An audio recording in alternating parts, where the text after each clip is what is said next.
All right. Welcome in, everyone, to another deep dive. Today we're heading over to Jamaica. Oh, yeah. You sent in some news about their political landscape. Yeah, some big changes happening over there. Big changes, yeah. Some Yeah. pretty prominent, long-standing politicians stepping down from their posts. So this will be interesting to see what unfolds from this. Oh, yeah, definitely. It's definitely going to shake things up. Jamaica's political scene is about to get pretty interesting. Right. Two of the longest-serving MPs in Jamaican history, Karl Samuda and Mike Henry, are retiring. Yeah. And even fellow MP Karl Samuda was surprised by the announcement. It was a bit of a shock, yeah. Seems like Horace Chang, another pretty big figure in the Jamaica Labor Party, the JLP, he was the one who let the cat out of the bag, so to speak. Yeah. So before we get into, the implications of all of this, let's take a step back, and for anyone who needs a little refresher, can you give us some background on these key players? Sure.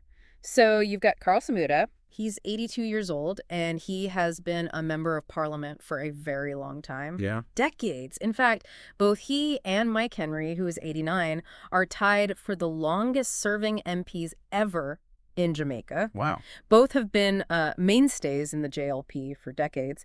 And then you've got Horace Chang. He's the current general secretary of the JLP, Okay. which is really significant position within the party.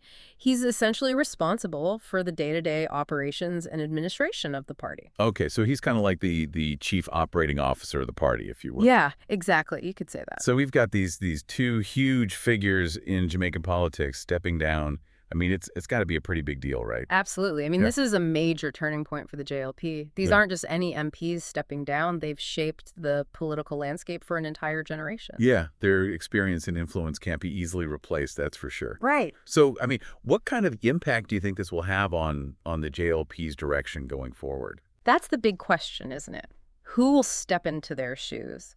What direction will the JLP take without these veteran figures at the helm? Yeah. There's also the question of how these retirements might influence the dynamics within the party itself. Right. Will we see a smooth transition, or will there be internal struggles for power and influence? Right. Especially considering that whole caught totally off guard Yeah. comment from Samuda. It kind of makes you think about what's going on behind the scenes. Yeah, that was definitely an interesting detail. Was Chang's announcement a calculated move?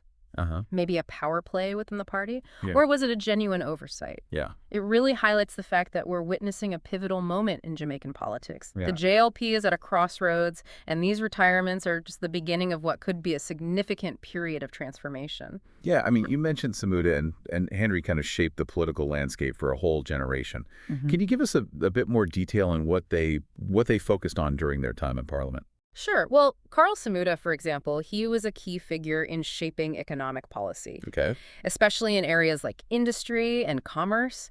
He was a big advocate for free trade and foreign investment. Makes sense.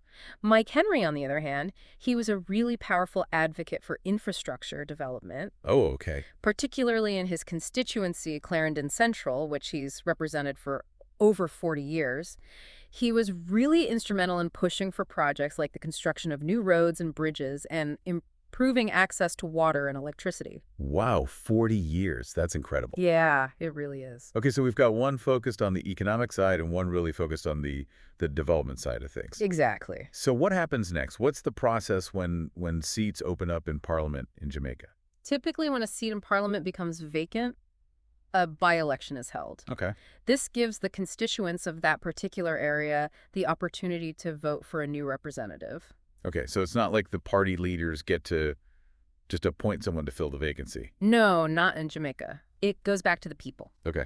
So in the coming months, we can expect to see at least 2 by-elections taking place to fill the seats vacated by Samuda and Henry. And that's where things could get really interesting, right? Right. I mean, new candidates will emerge. We'll see what their platforms are and how the different factions within the JLP might try to influence the outcome. Exactly.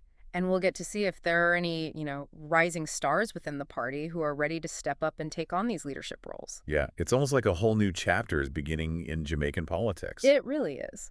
And it begs the question, what will that chapter look like? What direction will the Jamaica Labor Party take without these veteran figures? And what impact will this have on Jamaican politics as a whole? These retirements have set the stage for a fascinating period of change and uncertainty. It will be interesting to see how it all unfolds. Absolutely. Thanks for breaking that all down. So for you listening, keep an eye on Jamaica. It's going to be fascinating to see who steps up to fill those big shoes and what impact these retirements will have on the future of the Jamaica Labor Party and Jamaican politics in general.